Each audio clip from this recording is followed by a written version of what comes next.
Yes, people are joining or not? Only 25 have joined till now.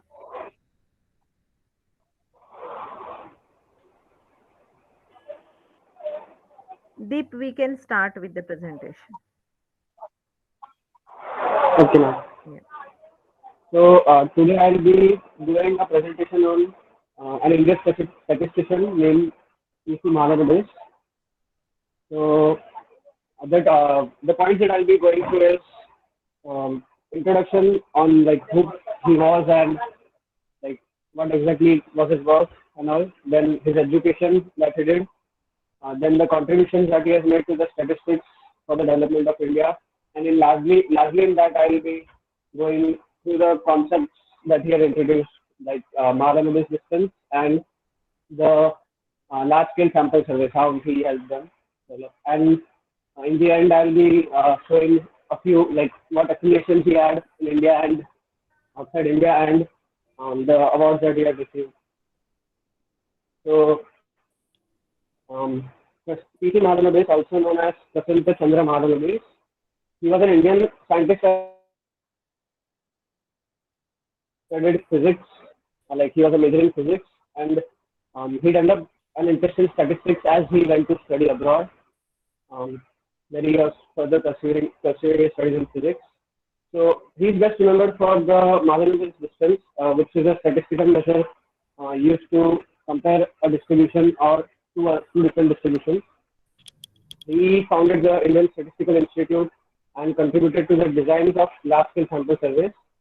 For his contributions, he is known as the father of modern statistics in India. He is the figure who actually brought statistics to India. Like the development of statistics in India began largely due to him.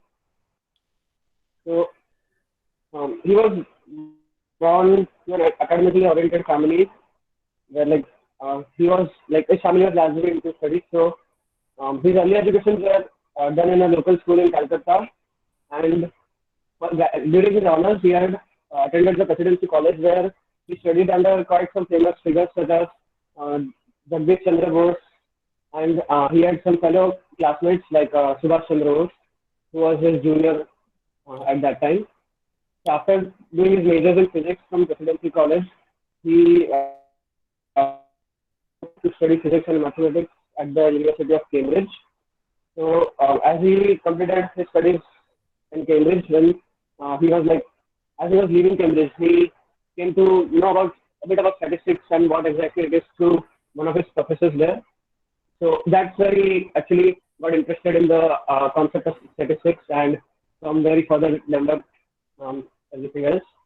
So after returning to India, he took a temporary position in the Presidency College where he had Deep, initially done his majors. So Deep Deep Deep yes, ma'am. थोड़ा तुम window के पास वगैरह जा सकते हो क्या? थोड़ा range issue है क्या? आवाज एकदम ऐसा क्लियर नहीं है, मतलब रेंज So है प्रॉपर? is it हाँ हाँ, clear now?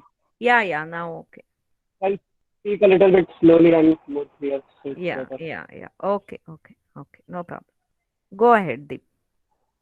So yeah, he took a temporary position of a professor of physics at Presidency College. Yes. So his interest in statistics then like had already developed, and as he was a professor at the time during when which he was a professor at the Presidency College, he developed this idea of making an institute, the Indian Statistical Institute. Like it was developed in actually a room inside the Presidency College where he and a few fellow classmates who were interested in statistics came up with this idea. So that's where it all began, and his like the interest that he had in statistics actually came through a few ideas such as anthropology, meteorology, and biology. Which anthropology is actually how the concept of statistics is used to study the measurements of a body, like the different body parts and how how changes happen in the body parts, like the measurement of the body. That is mainly what anthropology is. So that's where it begins. So I'll go through a few major contributions that he has made to statistics. So the major contribution that we all know about is devising the measure of comparison between two data sets that is known as Mahalanobis distance. He also introduced innovative techniques for conducting large-scale sample surveys and calculating acreages. Acreages is a similar term of like the area like it's similar to acres, like it is also a concept of area, but it's just another term. And crop yields by using the method of random sampling. So, like these are just the overall contributions that he has made. With the objectives of providing comprehensive socio-economic statistics, Mahalanobis established the National Sample Survey in 1950 and also set up the Central Statistical Organization to coordinate statistical activities in India. So, what the National Sample Survey actually is that it's a survey of about like most of the it's about like 10,000 villages of India. So it's a survey of all those villages where we collect the data of like what their daily necessities, their daily income, and their daily like what they spend. So it's the sample survey of all those data to show how exactly the inequality in society is, like what is the difference between the rich and the poor in Indian society. So the National Sample Survey helped us actually understand like what is exactly going on in the society of India.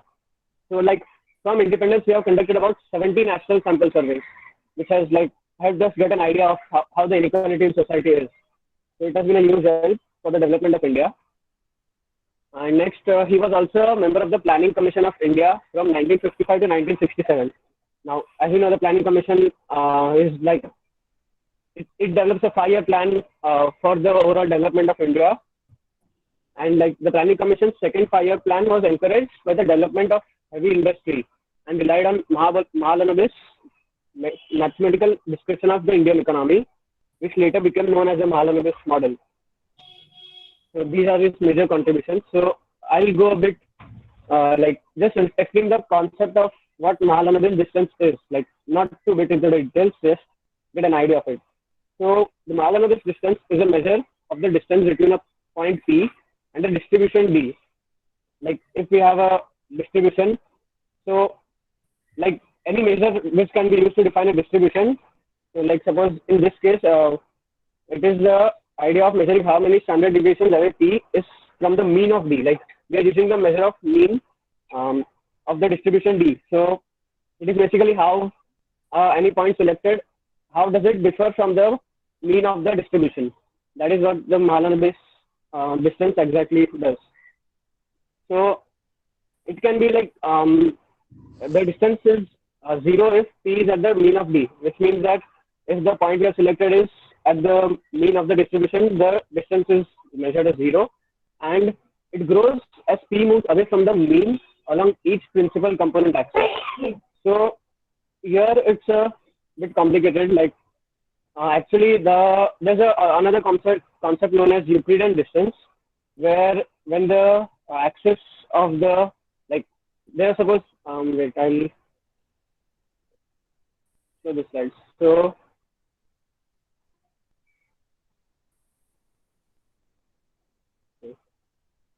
yeah, so we are using let's see the Mahalanobis distance of an observation x the vector is we have written is x1, x2, x3, xn. So what we are saying here is suppose there are n dimensions. Like we have if there are 2 dimensions, we have only x1 and x2. That is we take them as x-axis and y-axis.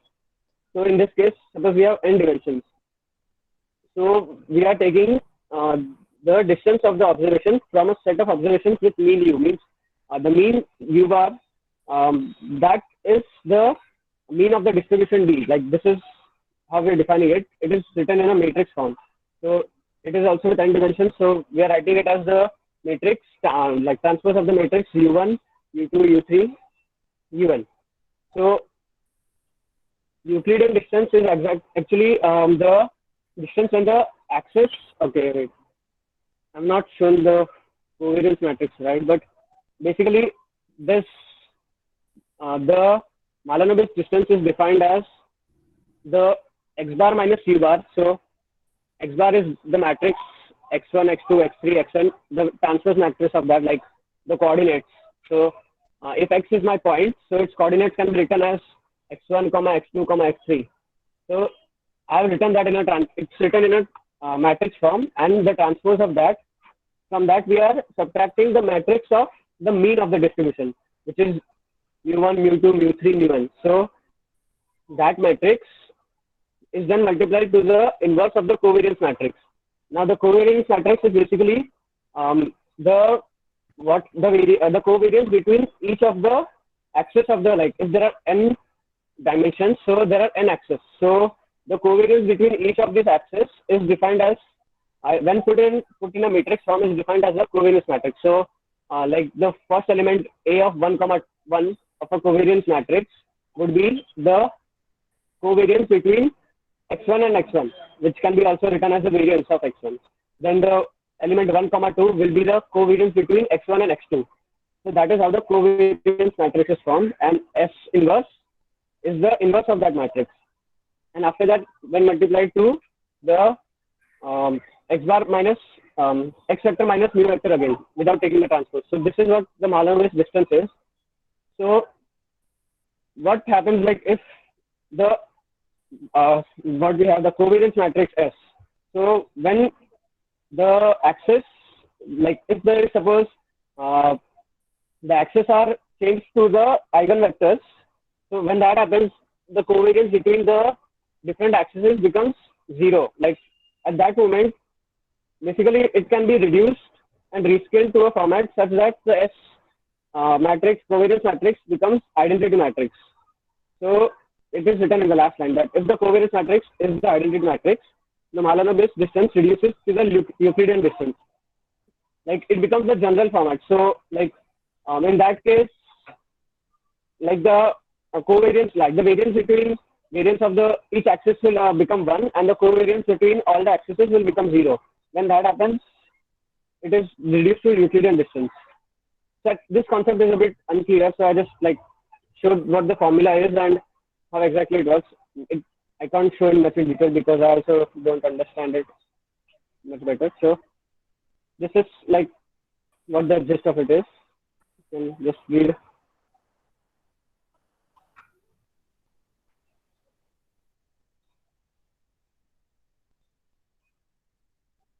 So yeah, if each of these axes is rescaled to have a unit variance. So exactly, when the axes have the variance of 1 and the corresponding covariance becomes 0, then this distance corresponds to the standard Euclidean distance. So this is what it says. Next style, this is a rather easier concept to understand because we have an idea of how like surveys are conducted and how samples are taken. So these 3 notable contributions to sample surveys were pilot surveys, concepts of optimal survey design, and interpenetrating network of subsamples, also known as IPNS. So what pilot survey does is, like, when we conduct a sample survey, so a major issue is like what exactly should be the size of a sample and how should the size of a sample be decided. And there are problems arising, like if we increase the sample size, although the error might decrease, like the error that occurs, sample error, that might decrease, but the cost of conducting the sample also increases. So what is the most optimal way to select a sample?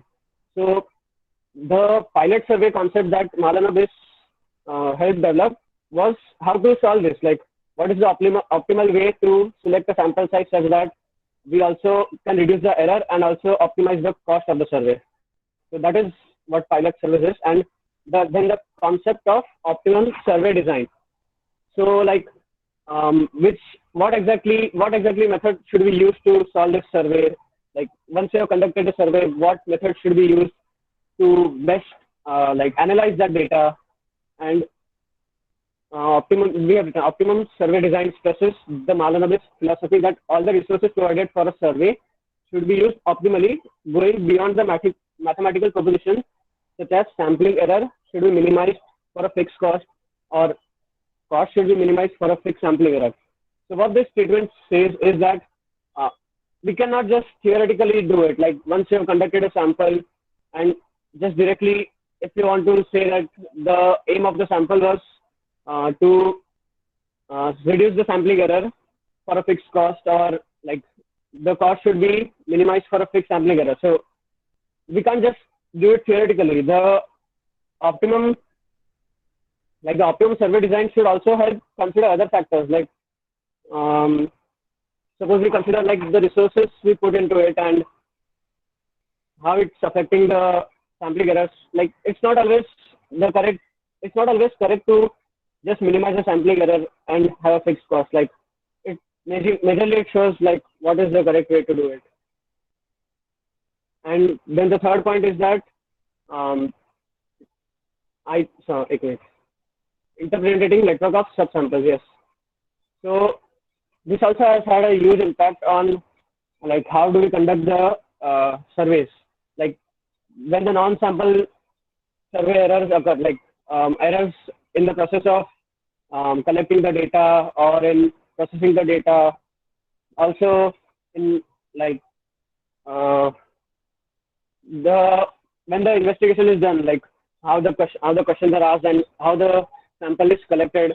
So the errors that occur during these processes, the IPNS technique helps solve these errors. Like it largely helps to reduce these types of errors and better help conduct the samples. So these all these points have like helped a lot to optimize the large scale sample surveys that occur across India. So these 2 points like have a huge effect on how the sample surveys are done and how it better helps us get an idea of what the sample is, like what the aim of the sample is.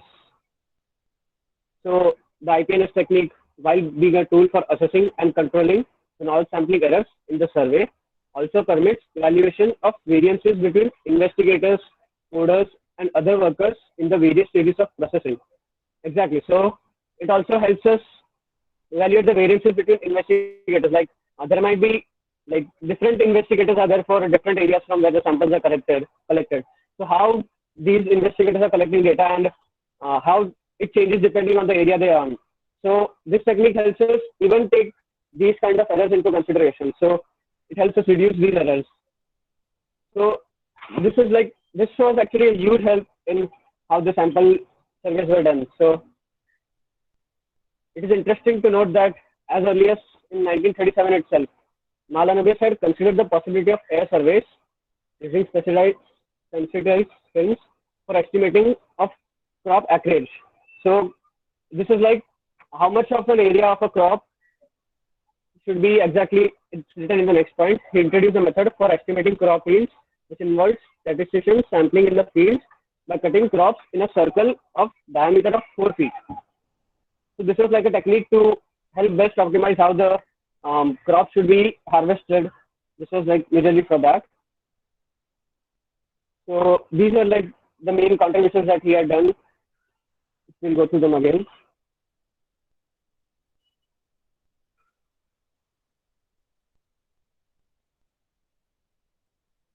So yeah, he helped us in developing the Mahalanobis distance, which is a worldwide known concept for measuring the distance between a point and a distribution. He also helped us in the development of the large-scale sample surveys that are conducted across India for various purposes, and also for the improving of our society, socio-economic status, how the inequality between the different standards of the people is working and how to improve them, and also how the 5-year plan model that he helped develop helped improve the development of India as well. So these are his major contributions to statistics.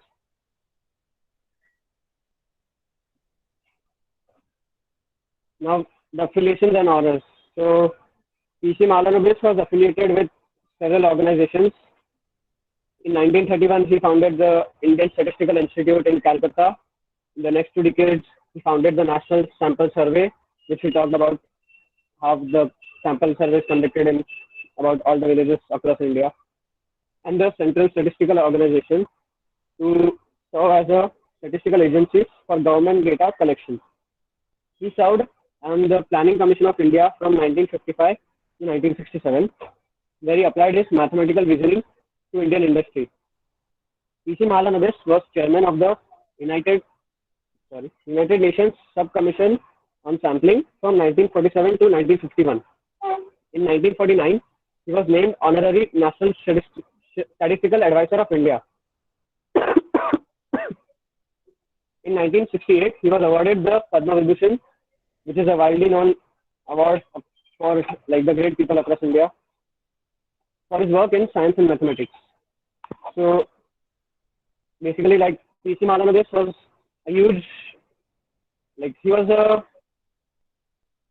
like he made a huge contribution to the development of statistics in India. He was That's why he was known as the father of modern statistics in India. How he had developed the sample surveys, how to actually look at them not just theoretically, but actually how the errors are occurring to go beyond just the concept of just minimizing errors and minimizing costs, but actually optimally how should it be done.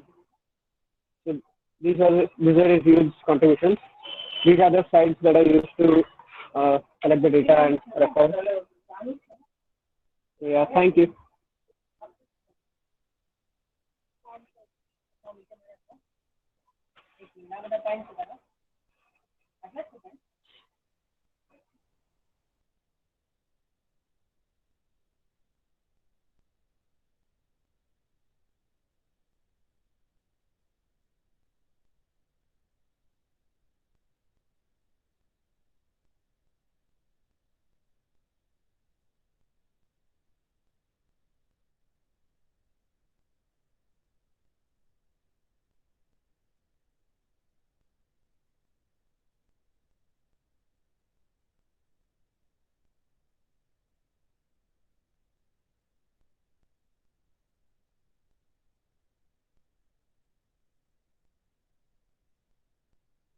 Sorry, I was talking and I was unaware that my mic was off.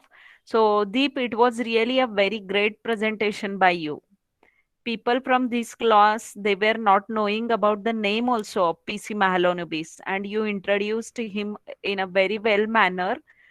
You told lot of about him, and I thought I think that you went through its contributions also thoroughly, isn't it?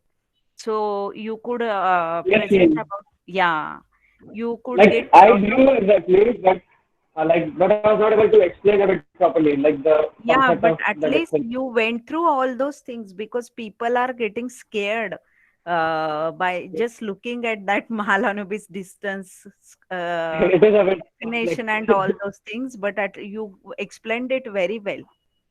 And we came to know that actually he was a physicist, right? But afterwards he got developed his interest in statistics, and he is a father of statistics in India, isn't it? So very well Yes, ma'am. presentation, Deep. Yeah, keep it on. And I came to know that you are not well, and still you did it very well. Very good. So we can celebrate every Saturday actually to know about various statisticians. And if anybody is interested for the next Saturday, please let me know in the chat box. We can think about the next statistician. You can think about PV Sukatme. So if anybody is interested, please let me know in the chat box. Otherwise, I will move ahead. So I think this presentation has helped you in some or other way. Yes or no? Yes, ma'am. Yeah. It will add to your knowledge. And uh, what happens now, as a statistician, we should know some great statisticians and about their work. What did they did? So likewise, we will It come. helped me, like when I was going through that concept of the large scale sample service when I was studying that. So like it helped me how the sample is applied and what are the uses Exactly. of Whatever what. you are, yeah, whatever you are learning in that paper too, sampling you are learning, no? Namrata madam's paper, Yes, isn't it? ma'am. So those are very basic concepts, but they are useful actually. And you might be knowing that National Sample Survey Organization is there, NSSO, where statisticians are required. Even there are separate MPSC exams for statistician through which district statistical officers will be recruited. I know that every year those posts will not come out, but at least twice with during 2 or 3 years, the posts will be declared and MPSC exams are carried out for that. But minimum requirement is masters in statistics. So in government, even in RBI, Reserve Bank of India, there are posts for statisticians, economics, and mathematicians. So I think something like DSACs or Division of Statistics, statistical analysis, and computer, and something likewise that division is called, for which I think there are every year they are carrying out the examples and sorry, exams, and they are recruiting persons over there. Even you must be knowing about Indian Statistical Services. Direct class 1 posts are there, and separate examinations are carried out for from Indian Statistical Services. So if you want to go for these fields, they are really, I mean, you will be contributing a large to the nation if you go to this and clear those exams and will get you can say recruited over there. If you are interested, I will try for some of the people. And nowadays, there is no question of coming to our college and delivering a lecture for you. But if you are interested, I can ask the people who are whom I know, and if they are, if possible, I can call them during our lecture, and then we can have some inputs from them who are working. Like one of my friends, she's working as a planning officer. She got selected through MPSC as a district statistical officer, and now she is a planning officer. So what kind of work they are doing, how they are actually using statistics in their work, that we can listen it from them itself. And I think they are free on Saturdays, so I can ask them to come and join us during our lecture, and then we can have some idea about how they are using actually statistics in their work. Okay. So I will talk to our HOD also, and if he gives permission, I will ask them, my friends, to come over here and tell about how they are using actually statistics in their daily work. Okay. Yeah, fine. So let's go to our routine work. Uh,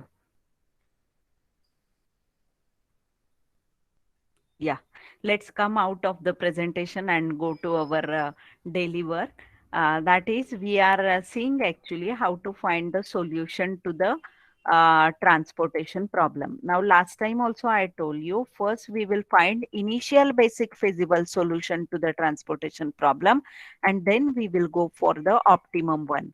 Like what we did in simplex method also. First, we need to find the initial basic feasible solution. Now, in transportation problem, there are three different methods of obtaining initial basic feasible solution. The first method is northwest corner rule. Okay, northwest corner rule. Now here, first, with the help of example itself, I will demonstrate what is that northwest corner rule method. But I expect that all of you should keep pen and pencil with you, and while doing I am, you also should do it with me. Then only you will get an idea about what exactly that method is. So I request all of you, please take your pen and pencil or rub paper with you and try to do the example with me. Because now onwards, I will be solving the examples over here uh, just before you, so that you can get the idea about it. Okay. Now, in the last lecture, I described this example. We have to find Ma'am, yeah. we are not presenting, like we can't see. Oh my God. Oh my God. Why didn't you told me before? Thank you for telling.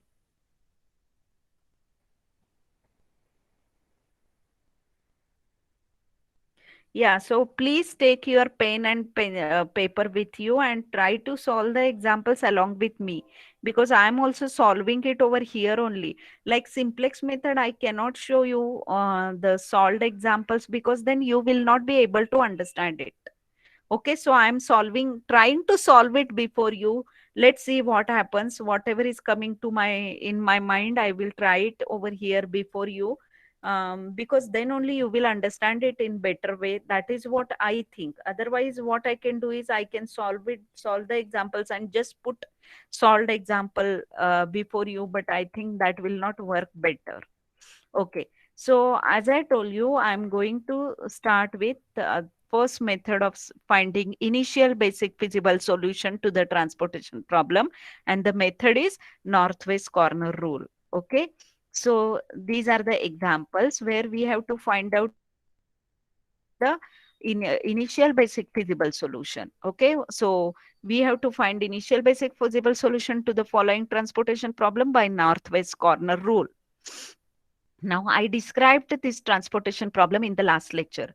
What is it? There are three origins and four destinations. What are the origins? Where the goods are stored, and what are the destinations? Where goods are supposed to be transported, so that total transportation cost will be minimum. What is AI? Availability at the origin, and BJ is the requirement at zth destination. Okay. So, how many units are available at origin O1? 14. So I can transport only 14 amount of goods from first origin to different destinations. And what are BJs? Like 6 is the requirement at the first destination. So all these terms are now known to you. Okay. Now what am I supposed to find? Solve the transportation problem. Find the initial basic feasible solution means what? Find out the values of excises. What is excise? How much units to be transported from ith origin to jth destination? Remember that I'm finding the initial basic feasible solution, not the optimum. Right? How to find optimum solution, that we are going to see afterwards. Okay. Okay. So what is this? Remember, the costs are written over here. What is 6? Cost of transportation of 1 unit of good from first origin to first destination. What is 4? Cost of transportation of 1 unit of good from first origin to second destination. Likewise. Okay. Fine. Now, uh, okay. So, what is northwest corner rule? Okay. Um, for northwest corner rule, we have to start from the northwest corner. Which is the northwest corner in this table? This is the northwest corner. Okay. That means extreme left hand corner of the table, which is this.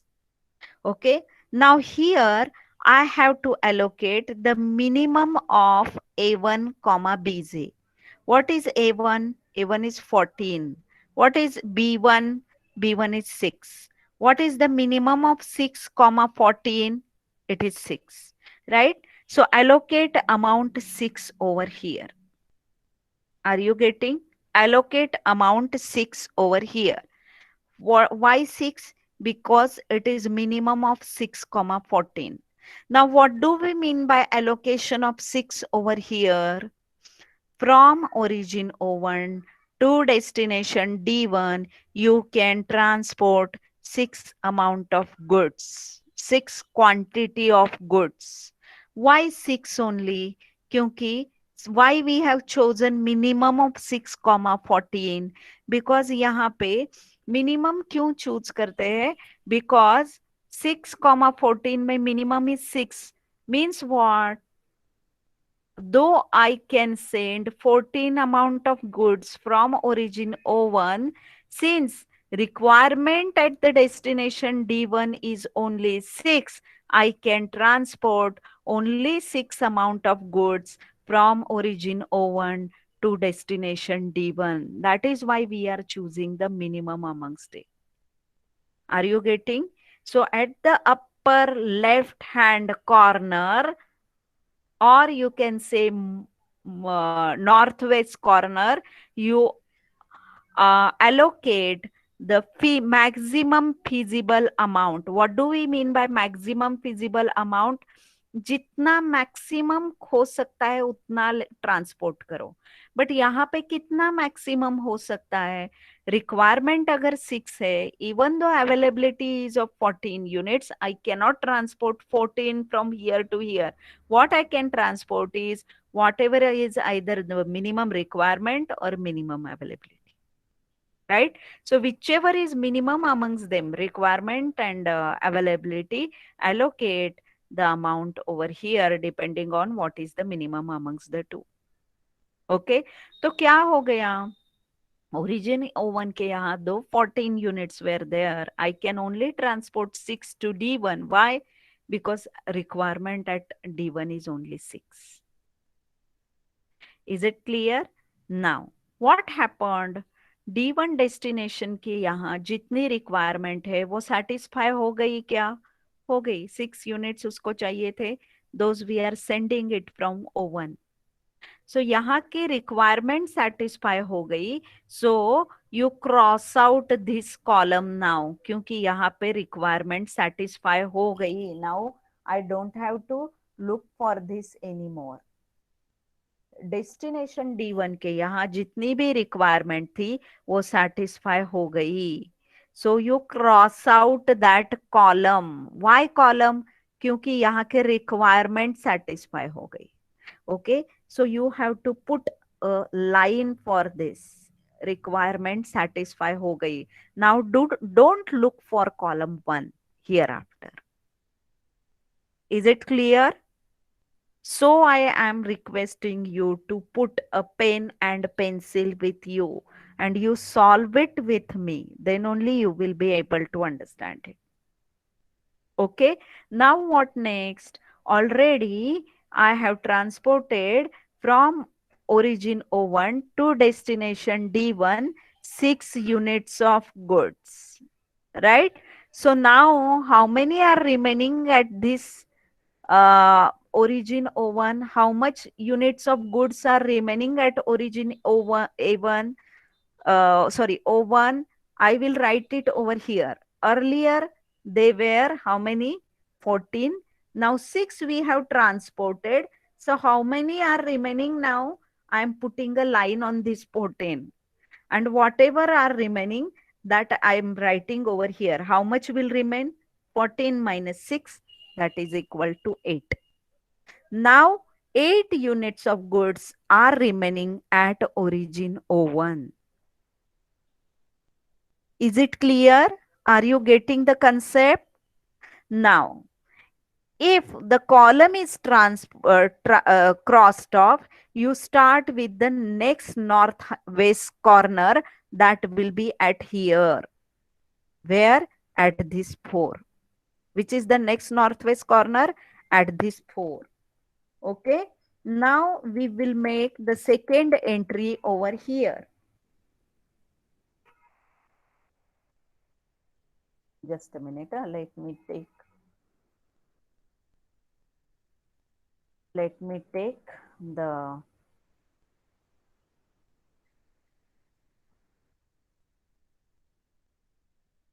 because I don't do it just before you, you will not be able to understand. So I am doing it next to you.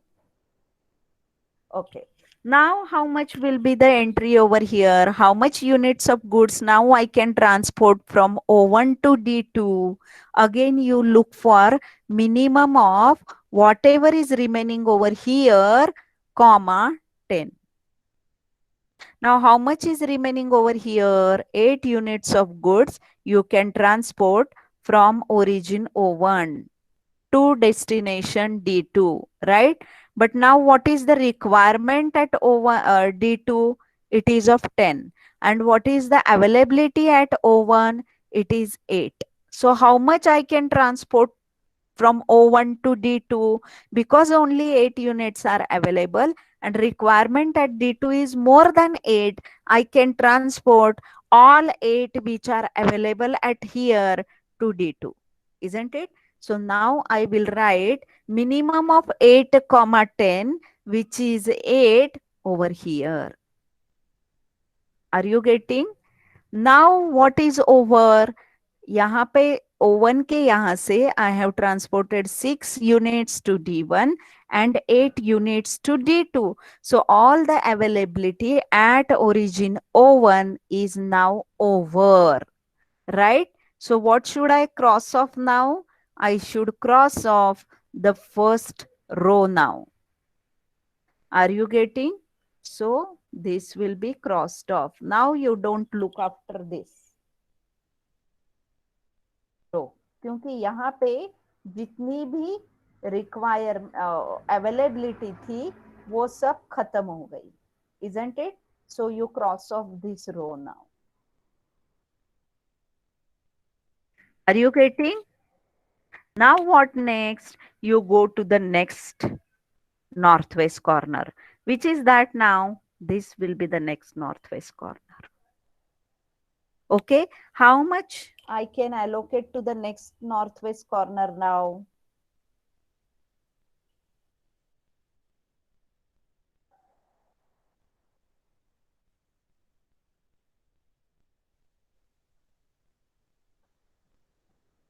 How can allocate over here now? See, at Two. origin. Oh, wait, huh? What I forgot is now I have transported 8 units of good from origin O1 to destination D2. So, how much was the requirement at destination D2? It was of 10 units, out of which 8 are already transported to D2. So, how much is the requirement remaining at D2? Of 2 units, isn't it? 10 was the requirement, but already we have transported 8 units from O1 to D2. So now how much requirement is there? 10 minus 2, that is, sorry, 10 minus 8, that is 2 more units are required at D2. Are you getting? Now how much you will allocate over here? See, at D2 now requirement is of 2 units. But how many units are available at O2? 16 units are available. But since requirement is of 2 units, I am allocating minimum of 2 comma 16. That is 2. Are you getting why am I taking minimum? क्योंकि जितनी requirement है या जितनी availability है उतना ही हम बेच सकते हैं, not more than that. So we are choosing the minimum of them. Are you getting? Now earlier here there were 16 units available, but already we have transported 2 units from O2 to D2. So how many will remain at O2 now? 16 minus 2, that is 14, right? So I will write it like this: 16 minus 2. So I will cross off earlier availability, and now I will mention that there are now 14 units available with origin O2. Now what should I cross off? Requirement at D2 is satisfied now because we have transported 8 units from O1 to D2 and 2 units from O2 to D2. So total 10 units we are transporting to D2, and requirement of D2 was only 2, sorry, 10, which is satisfied now. Hence, we have to cross off this column now.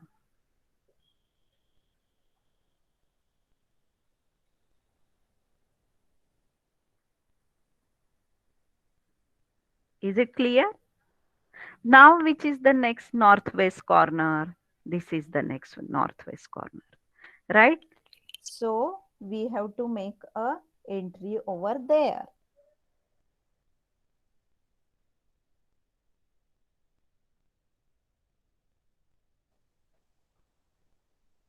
Now, can anybody tell me what will be the entry at here? Can anybody tell me what will be the entry at here? 14. 14. Why 14? Minimum of 14 and 15. Yes, minimum of 14 and 15. But why minimum? Because we have to, मतलब ma'am वो transport करने का तो मतलब minimum तो मतलब जो minimum रहेगा Yes. वो उधर लगेगा ही ना मतलब फॉर Yes. एग्जाम्पल कैसे एक्सप्लेन Yes.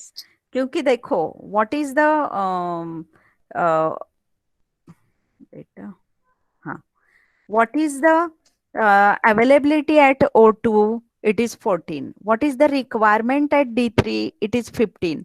But मेरे पास available ही अगर 14 हो, तो how can I send 15 units? Isn't it? So we are taking minimum. Hope you are getting the concept. Yes or no? Are you getting the concept of it? That's why we are choosing the minimum. So now what is over? Availability at this origin O2 is over. How much was the actual availability at origin O2? 16, right? जिसमें से 2 units हमने D2 को transport किए और 14 units we have transported to D3. So all the availability at origin O2 is over now, isn't it? But whether requirement at destination D3 is satisfied? No, isn't it? How much was the requirement at the destination D3? It was 14 units, 15 units, right? It was 15 units, but we have transported only 14 units to D3. So how many are remaining till now? How many are remaining? Still we have to send 1 unit to D3. Is it okay? Now, what next? Next is, so ma'am what should I, just a minute, what should I cross off? What should I cross off? Availability at origin O2 is over now. So I should cross off this row. I should cross off this row.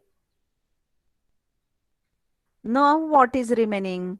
Now here, which is the next northwest corner? This is the next northwest corner, right?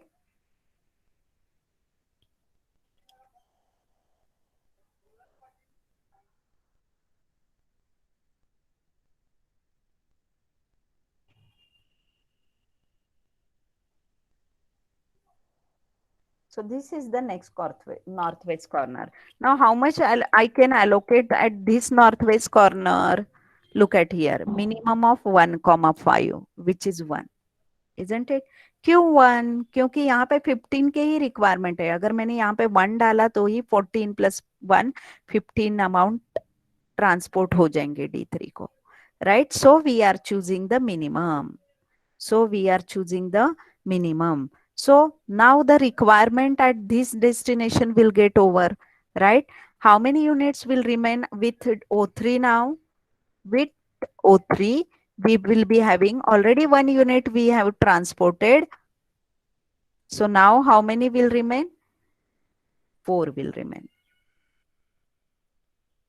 right? 4 will remain. Now how much I should transport from O3 to D4? You can see at the end there will be same numbers over here. Otherwise it will be difficult, isn't it? So now I will mention here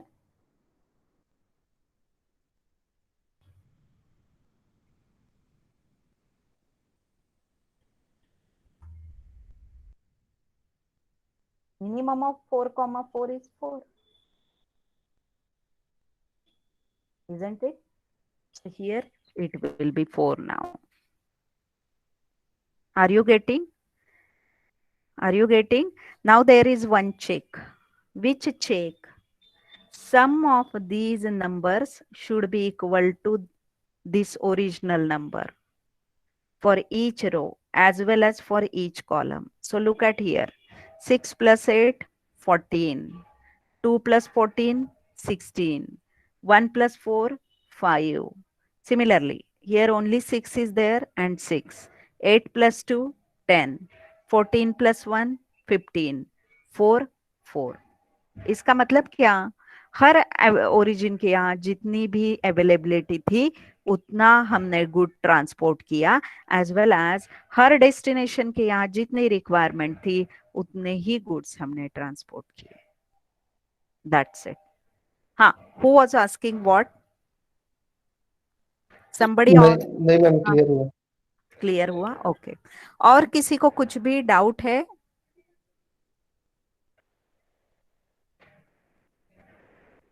So now, how to calculate the transportation cost? Ma'am अभी ये वाला transportation cut नहीं होएगा क्या? कौन सा इसमें वाला? लास्ट वाले में जरूरत ऐसे नहीं डैश है नहीं ना, करेंगे? जरूर नहीं करेंगे, नहीं जरूरत ओके। ना। हम कट क्यों कर रहे हैं कि वापस मुझे उसकी तरफ देखने का नहीं है, हाँ। That's it. बाकी ओके। उसका कुछ इंटेंशन नहीं है। तो यहाँ पे अभी खत्म ही हो गया ना, तो कट करके क्या हाँ। करेंगे? If you want you can cut it. Is it okay. Clear? Yes या मैम। या अभी मैं ये नहीं देखने वाली हूँ कि तुमने कौन सा कट किया कौन सा नहीं किया।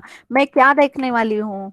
कितने गुड्स तुम ट्रांसपोर्ट कर रहे हो, उसमें ही मुझे इंटरेस्ट है, बाकी मुझे किसमें इंटरेस्ट नहीं है। फिर मैं चेक कैसे करती हूँ कि तुमने बराबर, क्योंकि initial basic feasible solution may be different for different people, right? Because I may use northwest corner rule, somebody may use another method, somebody may use third method, as well as समझो यहाँ पे ऐसा हुआ, यहाँ पे भी 14 की availability थी और यहाँ पे भी 14 का रिक्वायरमेंट था। तो क्या करोगे?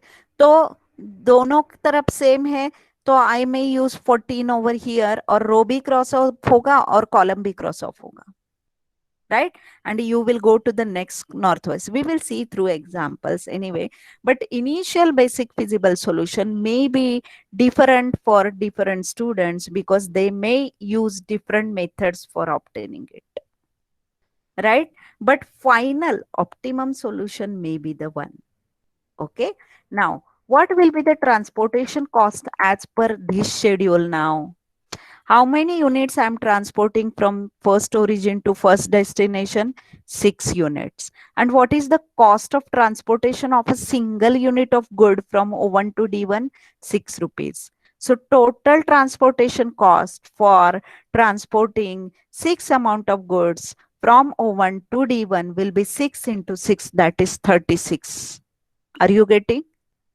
Are you getting? So how do I find the total transportation cost?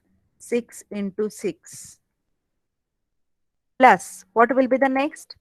8 into 4,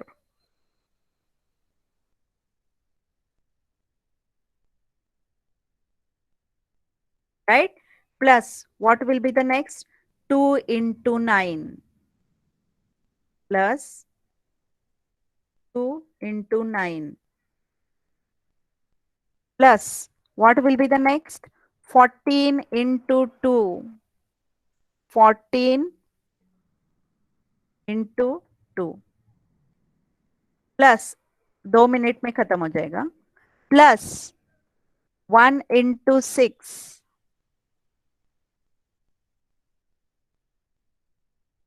plus how much?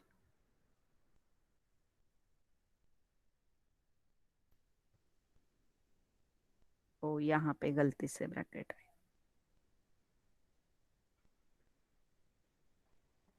Plus what is remaining? 4 into 2.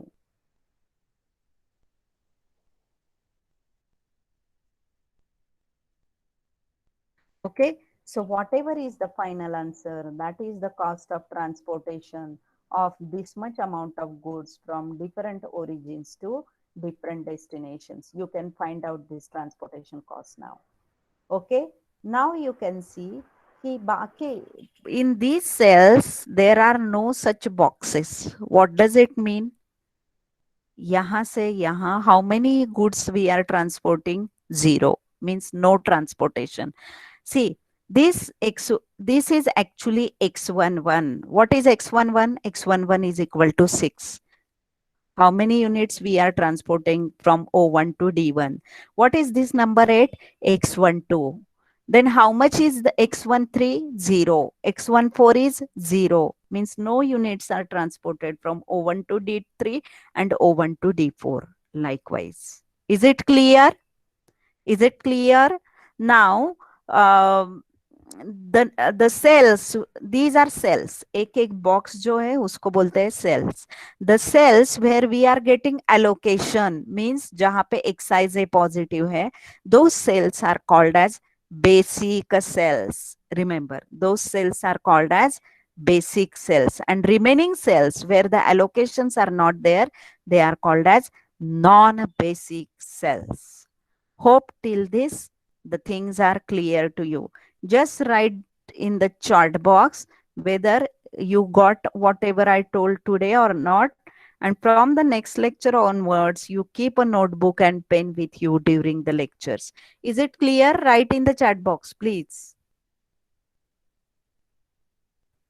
Is it clear? Yeah, yeah, okay. Yeah, even if you have any doubt, you go through it, the video, and let me know if you have any kind of doubts during the next lectures. Also, if anybody is getting the ownership right, please immediately ownership of the recording, please transfer it immediately to me. Otherwise, it happens that I may forget after some days कि ये recording डालना रह गया है क्योंकि मेरे पास ownership right नहीं है. Okay, okay, fine. We will see in the next lecture.